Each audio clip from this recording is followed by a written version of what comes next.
Hello friends, welcome to my YouTube channel Rajveer education academy. आज हम पढ़ेंगे चैप्टर फिफ्थ समांतर श्रेणी की प्रश्नावली 5.3 का प्रश्न 8वां। तो हमारे पास प्रश्न है, उस एपी के प्रथम 51 पदों का योग ज्ञात कीजिए जिसके दूसरे और तीसरे पद क्रमशः 14 और 18 है। हमें प्रश्न में एपी के प्रथम 51 पदों का योग ज्ञात करना है और यहाँ पर एपी का मतलब होता है समांतर श्रेणी। और समांतर श्रेणी क्या होती है? वह श्रेणी जिसमें प्रत्येक संख्याओं के बीच का अंतर बराबर हो समांतर श्रेणी कहलाती है।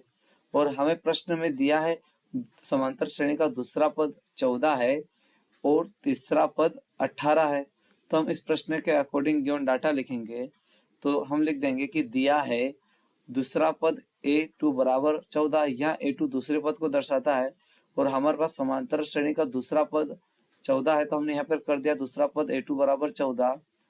हम हमारे पास समांतर श्रेणी का तीसरा पद 18 है, तो हमें लिख देंगे तीसरा पद a3 बराबर 18 और a3 तीसरे पद को दर्शाता है और यहाँ पर पदों की संख्या 51 है, इसलिए हम लिख देंगे पद n बराबर 51। अब हमें प्रथम 51 पदों का योग ज्ञात करना है। इसके लिए हमें सार्वंतर डी पता होना चाहिए और प्रथम पद। तो हम सार्वंतर डी कैसे ज्ञात करेंगे? जब हमारे पास समांतर श्रेणी में दो लगातार पद हो तो हम सार्वंतर डी ज्ञात कर सकते हैं। और यहाँ पर दो लगातार पद दिए, दूसरा और तीसरा, तो यहाँ से हम सार्वंतर डी ज्ञात करेंगे।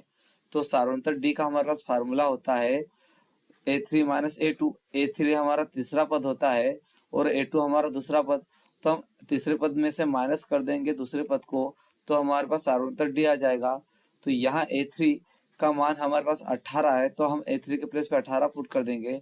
तो हमारे पास सार्वंतर डी बराबर 18 आ जाएगा। माइनस का माइनस कर देंगे। a2 हमारा दूसरा पद और दूसरा पद का मान हमारे पास 14 है, तो हम a2 के प्लेस पे 14 पुट कर देंगे। अब यहाँ पर हम 18 माइनस 14 कर देंगे, तो हमारे पास सार्वंतर डी बराबर 4 आ जाएगा। अब हमें प्रथम पद ए ज्ञात करना है। तो हमारे पास दूसरा पद a2 दिया है 14। अब यहाँ से हम a2 का फार्मूला बनाएंगे। तो हमारे पास a2 का फार्मूला है, मतलब दूसरे पद का फार्मूला हो जाएगा बराबर a प्लस 1d, मतलब यहाँ एक हो। अब चाहो तो एक लिखो या तो डायरेक्ट डी भी कर सकते हो। अब हमारे पास जो nवां पद का मेन फार्मूला होता है, हमने ये फार्मूला इससे बनाया है।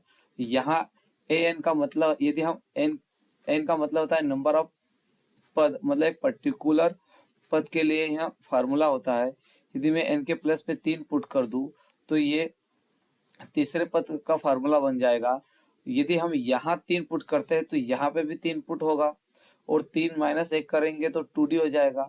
अब यदि हम यहाँ 2 पुट करते हैं तो n के प्लेस पे भी 2 होगा और 2 माइनस 1 होगा तो यहाँ 1d आ जाएगा। और एक लिखो चाहे मत लिखो, कोई जरूरत नहीं रहती एक की। तो ये जो a2 का फार्मूला बनाया है, ये हमने इस फार्मूले से बना और ये हमारा समांतर श्रेणी का nवां पद का मेन फार्मूला होता है। अब कोई सा भी एक पर्टिकुलर पद, नंबर ऑफ पद रख दो, वो उसका फार्मूला बन जाएगा। यदि हम ये 5 रखे तो यहाँ a प्लस 4d हो जाएगा। हमने यहाँ पर 2 रखा है तो यहाँ a प्लस d आ गया। अब यहाँ पर वैल्यू पुट कर देंगे। a2 का मान हमारे पास 14 है, तो 14 का मतलब a2 के प्लस पे 14 पुट कर देंगे। बराबर का बराबर कर दिया, a हमें ज्ञात करना है तो a का a कर दिया, प्लस का प्लस कर दिया और d का मान हमारे पास 4 है, सारांतर होता है, तो हम 4 पुट कर देंगे। अब हम a का मान ज्ञात करना है, इसलिए 4 का पक्षांतर करेंगे। 4 प्लस में है, बराबर के इधर आएगा तो माइनस में आ जाएगा। तो हमारे पास a बराबर आ जाएगा 14 माइनस 4। अब यहाँ पर हम 14 माइनस 4 करेंगे तो हमारे पास a बराबर आ जाएगा 10। अब हमारे पास प्रथम पद भी आ गया है और सारांतर भी आ गया है।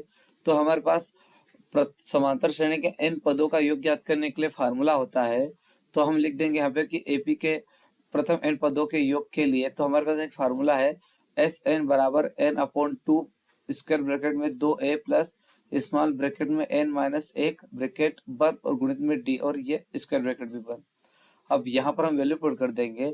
ये SN दर्शाता है समांतर श्रेणी के n पदों का योग और हमारे पास 51 पद है, तो हम यहाँ पर 51 पुट कर देंगे तो ये बताएगा कि समांतर श्रेणी के 51 पदों का योग। तो हम यहाँ पर 51 पुट कर देंगे तो SN बराबर 51 हो जाएगा, बराबर का बराबर हो जाएगा। यहाँ पर भी हम n के प्लेस पे 51 पुट कर देंगे, तो यहाँ 51 पुट कर दिया और बटे में 2 है तो बटे में 2 कर दिया। स्क्वायर ब्रैकेट में 2a है और a हमारा प्रथम पद है और प्रथम पद का मान हमारे पास 10 है, तो यहाँ हम 2 गुणित 10 कर देंगे, प्लस का प्लस कर दिया। ब्रैकेट में हमारे पास n का मान 51 है तो हमने 51 माइनस 1 कर दिया, मतलब 51 माइनस 1 कर दिया।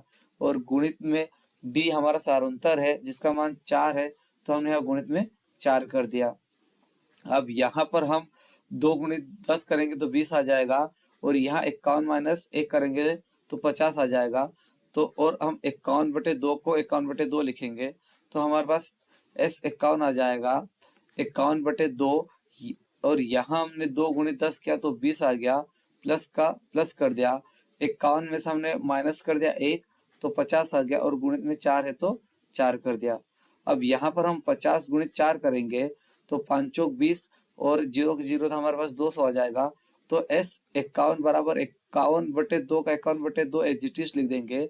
ब्रैकेट में 20 का 20 कर दिया, प्लस का प्लस कर दिया और यहाँ 50 गुणित 4 किया तो हमारे पास 200 आ गया। अब यहाँ पर हम ब्रैकेट को हल करेंगे तो ब्रैकेट में 20 प्लस 200 है, तो हम 20 प्लस 200 करेंगे तो हमारे पास 220 आ जाएगा।